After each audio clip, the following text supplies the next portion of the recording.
नमस्कार, मैं हूं राजेश श्रीवास्तव। जैसा कि आप सब जानते हैं, इन दिनों अयोध्या में 22 जनवरी को राम मंदिर की प्राण प्रतिष्ठा होनी है। प्रधानमंत्री नरेंद्र मोदी जी करेंगे। इसको लेकर के पूरे देश में माहौल राममय हो गया है। पूरी दुनिया की निगाहें आज अयोध्या पर लगी हुई हैं। लेकिन हम आज उस मंजर को भी याद करना चाहिए हमें कि जब इस मंदिर के आंदोलन को लेकर के लड़ाई चल रही थी, उस समय मंदिर में क्या क्या भूमिका थी।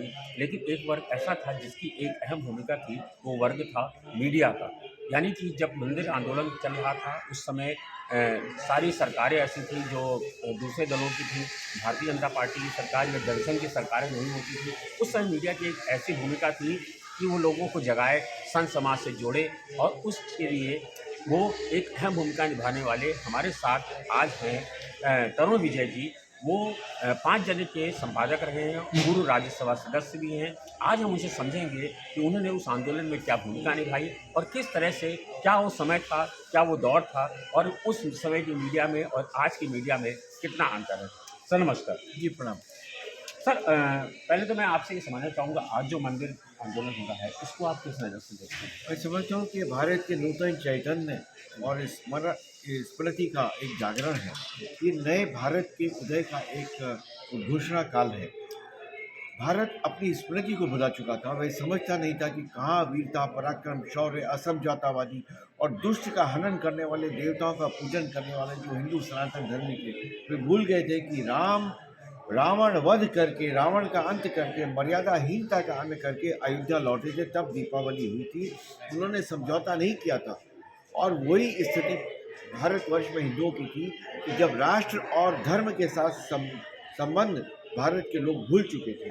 और यही कारण रहा कि 400 वर्ष तक गुलाम रहा, लेकिन हम लोग मुक्त नहीं करा सके। यही कारण रहा कि 500 वर्ष लग गए श्री राम जन्मभूमि को मुक्त कराने के लिए। और जो सेकुलर हिंदू और पश्चिमीकृत हिंदू तथा मुस्लिम थे, जो सत्य को देखकर भी जानबूझकर हिंदुओं को आहत करने के लिए, एकमात्र उद्देश्य था कि हिंदुओं को आहत करना। और ये सब कन्वर्टेड मुसलमान थे जिनको मालूम था कि यह जन्मभूमि है, यह श्री राम का स्थान है।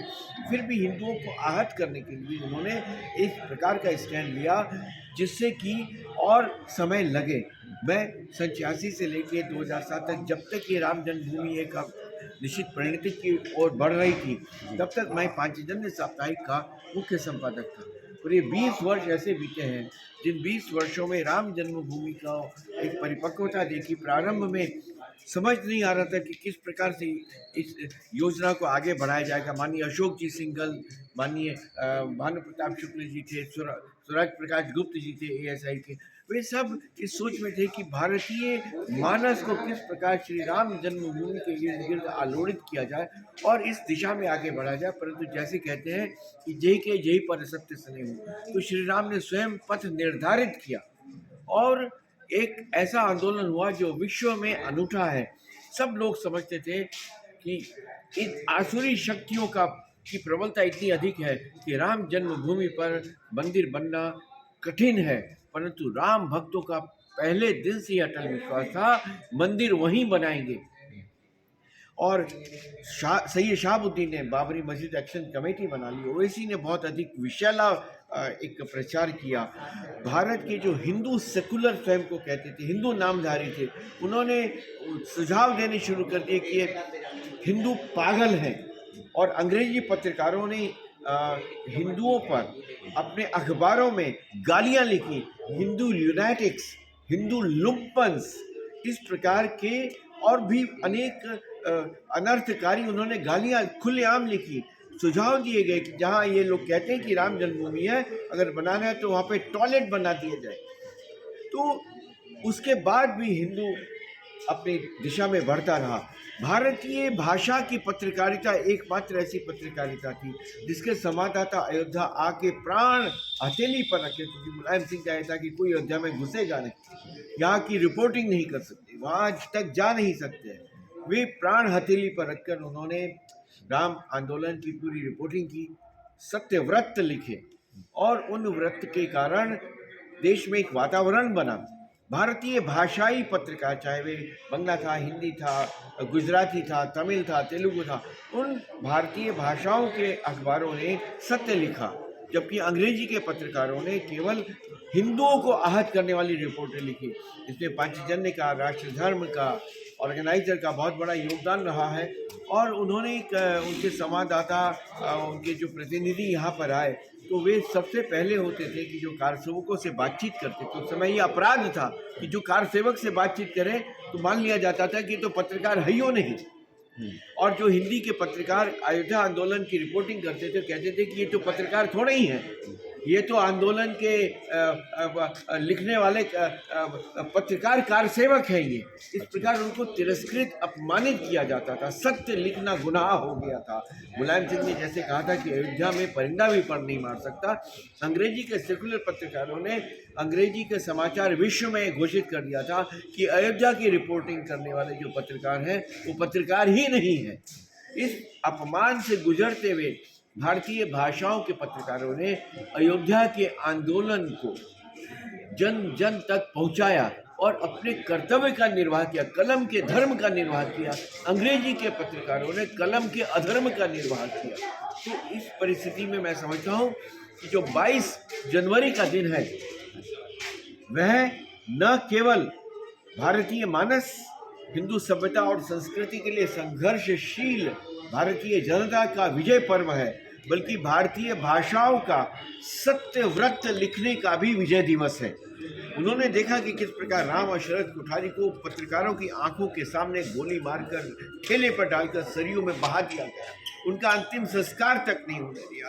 अनेक ऐसे कार सेवक हुए, ऐसे ऐसे डीएसपी हुए, एसएसपी हुए, जैसे सुभाष जोशी थे, मधुर उपाध्याय के कमिश्नर थे, जो हिंदू होते हुए भी जिन्होंने निहत्थे सत्याग्रही झोले में सत्तू लेकर आए, अधरों पर राम नाम लिए कार्य सेवकों को मारा उन्होंने। उसकी रिपोर्टिंग अंग्रेजी वालों ने नहीं, उन्होंने उसको ढका, छिपाया और इस प्रकार से प्रस्तुत किया मानो जो पुलिस कर रही है या मुलायम सिंह कर रही है वह अपराधियों के विरुद्ध कर रही है। क्या अपराध था भाई? हम किसी को तोड़ नहीं रहे, मोड़ नहीं रहे, कुछ कर नहीं रहे। तो उस परिस्थिति में मैं समझता हूँ कि यह भारतीय पत्रकारिता के इतिहास को लिखने वालों के लिए एक बहुत बड़ा विषय है कि किस प्रकार भारतीय जन आंदोलन के एक कठिन समय में भारतीय भाषाओं के पत्रकारों ने पत्रकारिता की प्रतिष्ठा को बचाया। सर, उस समय के दौर में जब आप बता रहे हैं, आपने 96 के दौर संभाला जापान जी, वही एक दौर था जब वहाँ पर राम मंदिर का ताला खुला, फिर 90 का आंदोलन हुआ, फिर 92 का आंदोलन हुआ। तो उस समय मीडिया पर बहुत ज़्यादा अंकुश रहे होंगे। बहुत ज़्यादा अंकुश थे मीडिया पर। इस प्रकार का दबाव डाला जाता था सरकार द्वारा कि अयोध्या को का प्रस्तुतिकरण। आपको सर कुछ उसका दबाव झेलना पड़ा?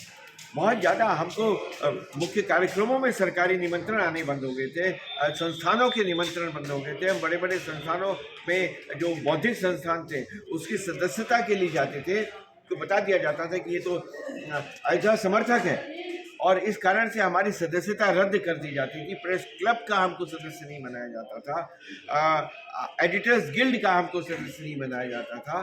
तो इतना अधिक वैचारिक अस्पृश्यता का माहौल बना दिया गया। ये लोग अपने आप को जो लिबरल कहते हैं, सबसे ज़्यादा तानाशाह, सबसे ज़्यादा इलिबरल, सबसे ज़्यादा अभिव्यक्ति की स्वतंत्रता पर अंकुश लगाने वाले सेकुलर तालिबान होते हैं। जो लिबरल कहते हैं अपने को, जो अंग्रेजी का जिसको कहते हैं कि ऑब्जेक्टिव, इंडिपेंडेंट, कुछ नहीं है। जितने ये लोग हैं जो अपने आप को सेकुलर कहते हैं, ये अन्य विचारधारा पर अंकुश और शिकंजा लगाने में सबसे आगे रहते हैं। सर, उस समय की भूमिका में और आज मीडिया की जो भूमिका है उसमें आप कुछ अंतर पाते हैं? क्योंकि कहा जा रहा है कि अभी भी कुछ लोग कहते हैं कि आज भी जो मीडिया है उस पर भी सरकार की ओर से दबाव है कि ये मत लिखो, वो मत लिखो, सरकार के प्रयोग में लिखो। क्या आपको भी कुछ ऐसा लगता है? नहीं, ये जो अंग्रेजी माध्यम में पढ़े हुए और अपने आप को सेकुलर कहने वाले लोग हैं, ये भले ही किसी भी मीडिया में हो, किसी भी समय में हो, ये हिंदू मानस का, हिंदू आस्था का और हिंदू श्रद्धा का तिरस्कार करने में सबसे आगे रहते हैं। आज भी वे लोग जो कहते हैं कि हम जाति में विश्वास नहीं करते, हम किसी प्रकार के भेदभाव में विश्वास नहीं करते, हम किसी प्रकार के कर्मकांड और उसकी जो रूढ़ियाँ हैं हम उसमें विश्वास नहीं करते, आज वे ढूंढ ढूंढ कर देख रहे हैं कि जाति का अर्थ क्या होता है और जाति का नाम लेकर किस प्रकार से मंदिर की प्राण प्रतिष्ठा पर एक आघात किया जा सके। जो लोग कभी साधु संतों के लिए सम्मान नहीं किया, जिन्होंने जीवन भर जो गौमांस भक्षी रहे, आज वे ढूंढ ढूंढ कर उन काशाय वस्त्रधारी लोगों को ढूंढ रहे हैं कि जो एक शब्द मोदी के खिलाफ, एक शब्द मंदिर की प्राण प्रतिष्ठा के खिलाफ, एक शब्द राम मंदिर आंदोलन के खिलाफ बोल दें, तो इनसे बढ़कर पाखंडी, हिपोक्राइट और कोई हो नहीं सकता है। लेकिन श्री राम ने रावण युग का अंत किया और रावण के अंत संस्कार में भी उन्होंने सम्मान प्रकट किया। ये जितने बौखलाहट है, ये जितने अल जजीरा, BBC वाले लोग हैं और जो ढूंढ ढूंढ कर काशाय वस्त्रधारी लोगों को ढूंढ रहे हैं कि कोई एक जो है प्राण प्रतिष्ठा के विरुद्ध बोल दे, ये सब समय के साथ स्वयं समाप्त हो जाएंगे, क्योंकि हमारा अटल विश्वास है सत्यमेव जयते।